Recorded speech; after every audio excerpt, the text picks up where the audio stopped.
మీలో ఎంతమందికి జర్నీ అంటే ఇష్టమో కమెంట్‌లో చెప్పడం అయితే మర్చిపోవద్దు. అండ్ ఇప్పుడైతే మేము వరంగల్ నుంచి పానిపత్‌కి అయితే ఇంక స్టార్ట్ అయిపోతున్నాం. ఆల్మోస్ట్ 2:30కి అయితే ఇంక స్టార్ట్ అయ్యామనమాట. బికాజ్ మేము ఈసారి ఫ్లైట్‌కి వస్తున్నాం. బికాజ్ ట్రైన్‌దయితే టికెట్స్ దొరకలే అనమాట. అండ్ ఇలాగ అమ్మ, అన్న ఇద్దరు కూడా వచ్చారు మమ్మల్ని డ్రాప్ చేయడానికి. మా వాడు ముందే చెప్పిండనమాట, అమ్మమ్మ నువ్వు ఏడవద్దు అని.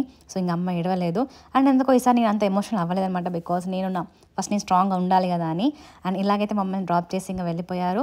మేము అసలు క్రౌడ్ ఉండదు అనుకున్నాం, కానీ లోపలైతే చాలా క్రౌడ్ ఉండే అనమాట. మాకు పెళ్ళై ఆల్మోస్ట్ 9 ఇయర్స్ అవుతుంది. కానీ మా అన్నయ్య ఉన్న మా ఆయన చాలా రేర్‌గా కలుస్తారనమాట. కానీ లాస్ట్ టైం నుంచి వీళ్ళ బాండింగ్ చాలా స్ట్రాంగ్ అవుతా ఉంది. బికాజ్ వీళ్ళు అప్పుడప్పుడు ట్రిప్స్ వేస్తూ ఉన్నారనమాట.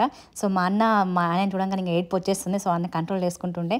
అండ్ ఇలాగ వాళ్ళు ఇంకా డ్రాప్ చేసిన తర్వాత ఇంక మేము స్టార్ట్ అయిపోయినాం. సో ఇక్కడ మేము టికెట్స్ చూపిస్తున్నాం అనమాట, మా ఆధార్ కార్డ్స్ అన్నీ కూడా.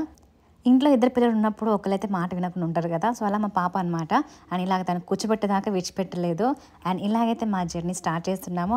అండ్ మళ్ళీ ఆఫ్టర్ 1 ఇయర్ అనమాట మళ్ళీ ఫ్లైట్ జర్నీ మాకు.